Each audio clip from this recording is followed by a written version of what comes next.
My name is Ankit Chaubey and I'm back with another video. So the topic that I have selected today to speak upon is how to crack a group discussion during any campus placement or an interview that we go for. I think the group discussion, first of all, I know that you know what group discussion is all about, but just for the basic information I want to tell you, the group discussion is like one of the rounds that take place during campus placements or interview, where there is a group of 6 people, 8 people, 10 people that go and sit in a room, and there's a topic which has been given to us to speak about, and we just put our point. So there's so many people who get rejected in group discussion. They know that I've spoken very well, but still they get rejected because there's so many flaws and mistakes that they do, and because of which they get rejected and they don't get an opportunity to sit for a personal interview round. So today I'm going to talk about 4 tricks and techniques that you need to develop inside yourself once you go for a group discussion, and I promise you, if you just follow these tricks and techniques wholeheartedly, there is no one to reject you in any group discussion. Either you go for any company group discussion, anywhere you go for a group discussion. So the first tricks and technique that I'm going to talk about is always be the first one to start a conversation or discussion if you know the topic really well. And to know the topic really well, first of all, you need to understand in any group discussion, the topic which has been given to us is the topic which is going in a current affairs, which has been going in a current sense. They don't give a topic which is a past dated, outdated one.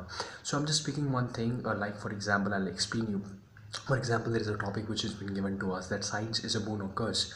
So we know that if you have got a perception of science is a boon because science has changed our life because of the inventions or the theories that have come up. So you have decided in your mind that you know this topic really well and you know everything about this topic, how much you can. So always divide your speech into 100%. Okay. So what you need to do, if the examiner says now, okay, let's start the discussion, be the first one to start, because if you are the first one to start any conversation, you will get an extra edge over everyone else who is sitting in that particular classroom or the discussion room. So be the first one to start and speak slowly. Don't try to speak fast. Don't try to speak in such a way that your train is leaving or you're about to catch something. So always divide your speech into 5 segments. If you know 100% about topic that science is a boon because of XYZ reasons, so speak 20% and then listen to others. Okay, have a listening ability, listen to others and then count to your points after that. Speak 20%, 20%, 20%. Like this, you'll get a maximum opportunity to speak and you'll put your points across everyone who's sitting in that particular room. The second thing which I believe is very important is don't be diplomatic.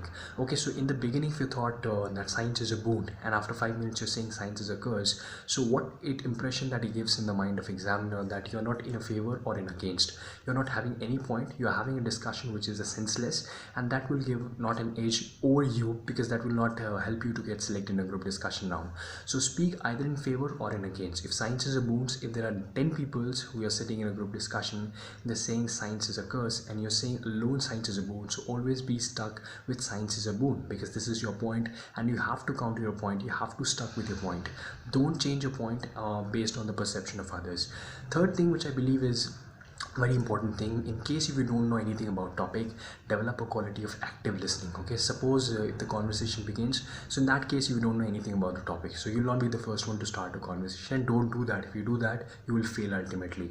So always be someone, listen to others. Okay, in the back of your mind, if you thought that I want to speak science is a curse, so listen to all the people who is saying science is a curse, and science is a curse because of how many reasons. So you have to think about whatever the reasons they have told you, listen to them very, very carefully, and once you get an opportunity to speak in between or at the last, you have to speak all the points what they have told you, that science is a curse, but you have to speak those points in a creative way, in a very, very different way that should sound creative and that should come up like you have created these things and you know a little bit about it, so you can jumble and fumble over there.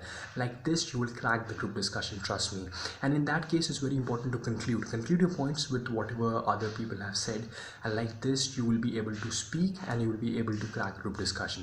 Fourth thing which I believe is very, very important, and the last thing is, if this has not been applied, you'll not be able to crack group discussion, and that is have an eye contact and confidence. If you're not having an eye contact while speaking to others, you are putting your point and you're watching over upstairs or downstairs and you're putting a point. There is no one who, examiner will pick this particular point from you and examiner will just mark you down. So it's very important if you're proving your point and if you're speaking to somebody else, all the people who are sitting in the classroom or discussion room, always look into their eye and have perfect zeal and confidence. If you adopt these 4 techniques, trust me, I'm giving you a guaranteed success. You'll be getting a guaranteed success in group discussion. Nobody will put you out of a group discussion. So just follow 4 things: be active listener, have a perfect confidence and just adopt these techniques. And if you just adopt these techniques, don't sound diplomatic, and always be the first one to start a conversation. If you know the topic really well, you will be able to crack a group discussion. Hope you love this message, because the messages that I make is based on my experiences. If you love the message, you can like as well as comment below, as well as you can subscribe my channel, which is Ankit Chaubey. Thank you for watching. See you next time. Goodbye for now.